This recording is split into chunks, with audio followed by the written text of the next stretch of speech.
আসসালামু আলাইকুম। সংবাদে আপনাদের সবাইকে স্বাগত জানাচ্ছি। আমি ফিরোজ তোহা। শুরুতেই আরবে কেবলস সংবাদ শিরোনাম। বাংলাদেশের সর্বশেষ গুরুত্বপূর্ণ আপডেট সংবাদে আপনাকে স্বাগত। শুরুতেই সংবাদ শিরোনাম, পরে বিস্তারিত।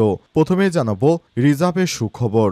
দেশে মোট বৈদেশিক মুদ্রা রিজার্ভ বেড়েছে। বর্তমানে ৩০,০৭৭.৬৫ মিলিয়ন ডলার রিজার্ভ রয়েছে বলে জানিয়েছে বাংলাদেশ ব্যাংক আজ। এ তথ্য জানিয়েছে বাংলাদেশ ব্যাংকের মুখপাত্র ও নির্বাহী পরিচালক আরিফ হোসেন খান। এরপর জানাবো নির্বাচনের তারিখ ঘোষণায় কোনো উপদেষ্টার মন খারাপ হয়েছে বললেন মেজর হাফিজ। নির্বাচনের তারিখ ঘোষণা করায় উপদেষ্টা পরিষদের দু একজন সদস্যের মন খুবই খারাপ হয়েছে বলে মন্তব্য করেছেন বিএনপির স্থায়ী কমিটির সদস্য মেজর অবসরপ্রাপ্ত হাফিজ উদ্দিন। আজ জুলাই গণ অভ্যুত্থানের বর্ষপূর্তি উপলক্ষে রাজশাহীর আলুপট্টি মোড়ে বিএনপি আয়োজিত বিজয় র্যালির আগে এক পথসভায় তিনি এই মন্তব্য করেছেন। এদিকে কারাগারে পুলিশের সঙ্গে ছাত্রলীগ ও যুবলীগও মারধর করত। জুলাই গণ অভ্যুত্থানে অংশ নেয়া আটক করে প্রথমে থানায় নিয়ে যাওয়া হতো, সেখান থেকে কারাগারে, তারপরে চলত শারীরিক মানসিক দিনের পর দিন উলঙ্গ অবস্থায় থাকতে বাধ্য করা হতো। আজ রাজধানীর বাংলা একাডেমি প্রাঙ্গণে জুলাই কারাবন্দির স্মৃতি অনুষ্ঠানে এভাবেই গণ অভ্যুত্থানের সময় আইন শৃঙ্খলা রক্ষাকারী বাহিনীর হাতে নির্যাতনের স্মৃতি তুলে ধরে শিক্ষার্থীরা, রাজনৈতিক নেতা সহ অন্যান্যরা।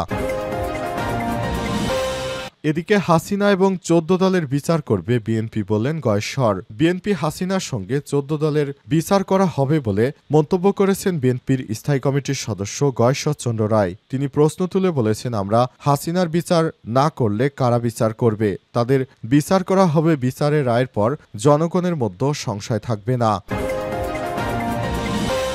এবং সর্বশেষ জানাবো বিমানবন্দর থেকে ২৬ বাংলাদেশিকে ফেরত পাঠালো মালয়েশিয়া। কুয়ালালামপুর আন্তর্জাতিক বিমানবন্দর থেকে আবারও ২৬ জন বাংলাদেশিকে ফেরত পাঠিয়েছে মালয়েশিয়া। আজ বিমানবন্দর ১ নম্বর টার্মিনাল থেকে দেশটিতে প্রবেশের চেষ্টাকালে তাদের ফেরত পাঠায় সীমান্ত নিয়ন্ত্রণ ও সুরক্ষা সংস্থা AKPS। এর আগে গত মাসে ২ দফায় ২১৯ জন বাংলাদেশিকে ফেরত পাঠায় মালয়েশিয়ান ইমিগ্রেশন। জানা গেছে এসব লোক তারা অবৈধভাবে মালয়েশিয়া প্রবেশের চেষ্টা করছিল। অবশেষে ইমিগ্রেশন থেকে তাদেরকে ফেরত পাঠানো হয়েছে। প্রিয় দর্শক, এতক্ষণ শুনছিলেন সংবাদ শিরোনাম, এবারে বিস্তারিত। তবে তার আগে বন্ধুরা অনুরোধ থাকবে সংবাদটিতে একটি লাইক দিন। এই চ্যানেলে আপনি নতুন হয়ে থাকলে আমাদের সংবাদটি দেখতে দেখতে চ্যানেলটি সাবস্ক্রাইব করে রাখুন। কমেন্ট করে বন্ধুরা আপনার মূল্যবান মতামত জানিয়ে দিন আপনি বিশ্বের কোন দেশ থেকে বা বাংলাদেশের কোন স্থান থেকে আমাদের সংবাদটি দেখছেন এবং শুনছেন। আর বন্ধুরা, এই সংবাদটি আপনার সোশ্যাল মিডিয়া ফেসবুকে শেয়ার করে বন্ধুদেরও দেখার সুযোগ করে দিন। এবারে বিস্তারিত। রিজার্ভ নিয়ে সুখবর। দেশে মোট বৈদেশিক মুদ্রা রিজার্ভ বেড়েছে। বর্তমানে ৩০,০৭৭.৬৫ মিলিয়ন ডলার রিজার্ভ রয়েছে বলে জানিয়েছে বাংলাদেশ ব্যাংক। এই তথ্য জানিয়েছে বাংলাদেশ ব্যাংকের মুখপাত্র নির্বাহী পরিচালক আরিফ হোসেন খান। বাংলাদেশ ব্যাংকের তথ্য অনুযায়ী আজ দেশের গ্রোস রিজার্ভের পরিমাণ ৩০,০৭৭.৬৫ মিলিয়ন ডলার। আর আন্তর্জাতিক মুদ্রা তহবিল IMF এর তথ্য অনুযায়ী রিজার্ভ এখন ২৫,০৫৭.৮৭ মিলিয়ন মার্কিন ডলার। এর আগে ৪ আগস্ট পর্যন্ত দেশে গ্রোস রিজার্ভের পরিমাণ ছিল ৩০,০০০.৮১ মিলিয়ন ডলার। আর আন্তর্জাতিক মুদ্রা তহবিলের হিসাব অনুযায়ী BPM-৬ অনুযায়ী রিজার্ভ ছিল ২৪,৯৭৭.৭২ মিলিয়ন মার্কিন ডলার। এদিকে চলতি আগস্টের শুরুতে রেমিটেন্স প্রবাহ বেড়েছে। আগস্টের প্রথম ৫ দিনে ৩২ কোটি ৮০ লক্ষ ডলারের রেমিটেন্স পাঠিয়েছে বিশ্বের বিভিন্ন দেশে বসবাসকারী বাংলাদেশিরা দেশীয় মুদ্রায়, যার পরিমাণ ৪,০০০ কোটি টাকার বেশি। বুধবার এই তথ্য জানিয়েছে বাংলাদেশ ব্যাংকের নির্বাহী পরিচালক ও মুখপাত্র আরিফ হোসেন খান। আরিফ হোসেন খান জানান, চলতি আগস্টের প্রথম ৫ দিনে ৩২ কোটি ৮০ লক্ষ ডলার রেমিটেন্স এসেছে দেশে। গত বছরের ২০২৪ সালের আগস্টে ৫ দিন একই সময় এসেছিল ১৮ কোটি ১০ লক্ষ ডলার। সেই হিসেবে গত বছরের একই তুলনায় এসেছে ১৪ কোটি ৭০ লাখ ডলার বা ১,৭৯৩ কোটি টাকা। বাংলাদেশ ব্যাংকের তথ্য অনুসারে ২০২৫-২৬ অর্থ বছরের প্রথম মাসে জুলাই ২৪৭ কোটি ৭৯ লক্ষ ১০ হাজার বা প্রায় ২.৪৮ বিলিয়ন ডলারের রেমিটেন্স এসেছে দেশে। বাংলাদেশি মুদ্রার পরিমাণ ৩০,২৩৯ কোটি টাকা, যদিও মাসটিতে ৮টি ব্যাংকে কোনো রেমিটেন্স আসেনি। নির্বাচনের তারিখ ঘোষণায় কোনো উপদেষ্টার মন খারাপ হয়েছে বললেন হাফিজ। নির্বাচনের তারিখ ঘোষণা করায় উপদেষ্টা পরিষদের কোনো সদস্যের মন খুবই খারাপ বলে মন্তব্য করেছেন বিএনপির স্থায়ী কমিটির সদস্য মেজর অবসরপ্রাপ্ত হাফিজউদ্দিন। আজ সন্ধ্যায় জুলাই গণঅভ্যুত্থানের বর্ষপূর্তি উপলক্ষে রাজশাহীর আলুপট্টি মোড়ে বিএনপি আয়োজিত বিজয় র্যালির আগে এক পথসভায় সব কথা বলেছেন তিনি আরও বলেছেন, কোনো উপদেষ্টা মনে করেছে কখনোই নির্বাচন হবে না, তারা রামরাজত্বে বসবাস করবে। কিন্তু আমরা বলতে চাই, নির্বাচনের মাধ্যমে জনগণই সিদ্ধান্ত নেবে আসলে কাকে তারা ভোট দিবে, কে ক্ষমতায় আসবে। অন্তর্বর্তীকালীন সরকারের প্রধান উপদেষ্টা প্রফেসর ডক্টর মোহাম্মদ ইউনূস ক্ষমতায় আছেন এবং দেশটাকে যেভাবে চালাচ্ছেন সেটি কোনো গণতান্ত্রিক ওয়েতে নয়, বরং দেশটাকে গণতান্ত্রিকভাবে চালাতে হলে অবশ্যই সুষ্ঠু ও নিরপেক্ষ নির্বাচনের প্রয়োজন রয়েছে। নির্বাচন না হলে দেশটা অস্থিতিশীল হয়ে পড়বে। সুতরাং দেশকে বাঁচাতে হলে অবশ্যই গণতান্ত্রিক উপায়ে নির্বাচন দিতে হবে। আর এই নির্বাচনই দিচ্ছেন অন্তর্বর্তীকালীন সরকারের প্রধান উপদেষ্টা। এই নির্বাচনকে প্রশ্নবিদ্ধ করতে অনেকেই নানা রকম ষড়যন্ত্র করছে বলেও অভিযোগ করেছেন তিনি আরো বলেন, কিছু উপদেষ্টা আছে যারা মনে করছে আমরা সারা জীবনের জন্য ক্ষমতায় এসেছি আর ক্ষমতা ছাড়তে হবে না। তাদের উদ্দেশ্য করে বলতে চাই, সময় শেষে আপনাদেরকে ক্ষমতা হস্তান্তর করতেই হবে। সুতরাং আপনাদের মনে রাখা উচিত, আপনারা কিন্তু সাংবিধানিকভাবে কোনো বৈধ সরকার নয়। সুতরাং নির্বাচিত সরকার ছাড়া কোনো বিকল্প নেই। কারাগারে পুলিশের সঙ্গে ছাত্রলীগ যুবলীগও মারধর করত।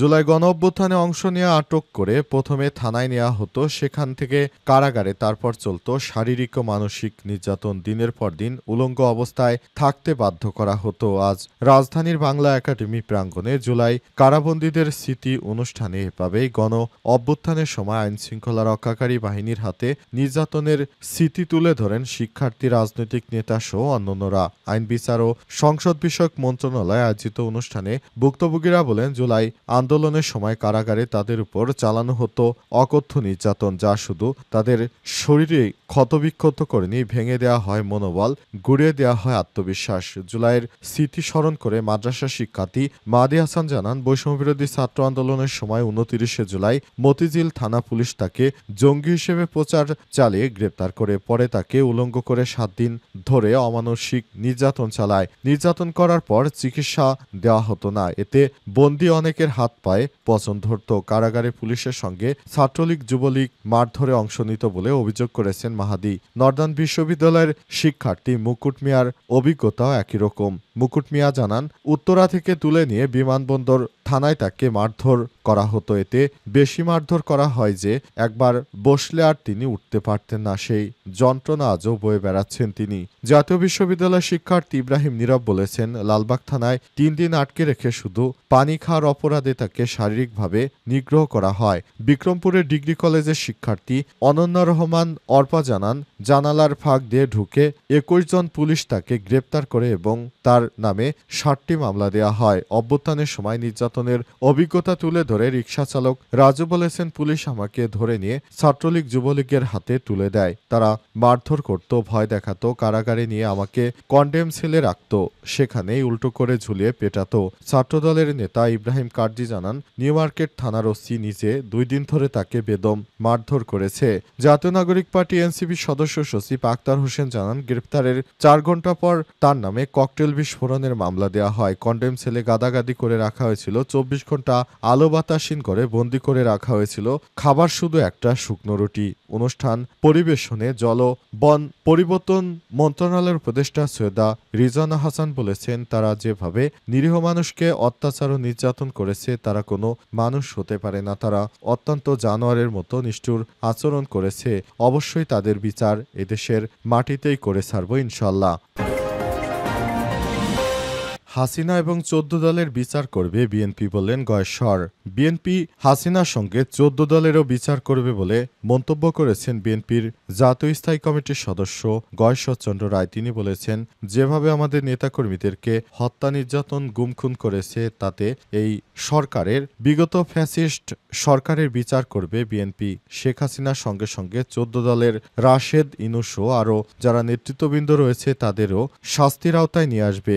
এ সময় গয়েশ্বর বলেন, পুলিশ দিয়ে যেভাবে আমার উপর নির্যাতন চালানো হয়েছিল, আমাকে ফেলে দিয়ে পেটানো হয়েছিল, এটি কোনোভাবেই গ্রহণযোগ্য নয়। তিনি আরো বলেন, আমাকে যেভাবে গণধোলাই দেয়া হয়েছে, কুকুরের মতো পেটানো হয়েছে, সেটি কোনো মানুষই সহ্য করবে না। আমরা যদি ক্ষমতায় যাই, ইনশাল্লাহ আওয়ামী লীগ ও শেখ হাসিনার পাশাপাশি আমরা 14 দলের যেসব নেতাকর্মী রয়েছে তাদেরকে অবশ্যই শাস্তির আওতায় নিয়ে আসবো, কারণ তারা আশকারা দিয়ে শেখ হাসিনাকে নষ্ট করেছে। শেখ হাসিনা নষ্ট হওয়ার পিছনে কোনোভাবেই 14 দল এড়িয়ে যেতে পারবে না, তাই 14 দলকে অবশ্যই শাস্তি পেতেই হবে। এ সময় তিনি বলেন, আগামীতে বিএনপি যদি সরকার গঠন করে তাহলে 14 দলের যত নেতাকর্মী আছে তাদেরকেও আমাদের উপর যে অমানসিক নির্যাতন চালিয়েছে তার থেকেও আরো ভয়াবহ নির্যাতন চালানো হবে। তারা যে ধরনের কর্মকাণ্ড করেছে তাদেরকে সেভাবে শাস্তি দেওয়াটা অত্যন্ত উচিত কর্ম বলে মন্তব্য করেছেন বিএনপি নেতা গয়েশ্বরচন্দ্র রায়।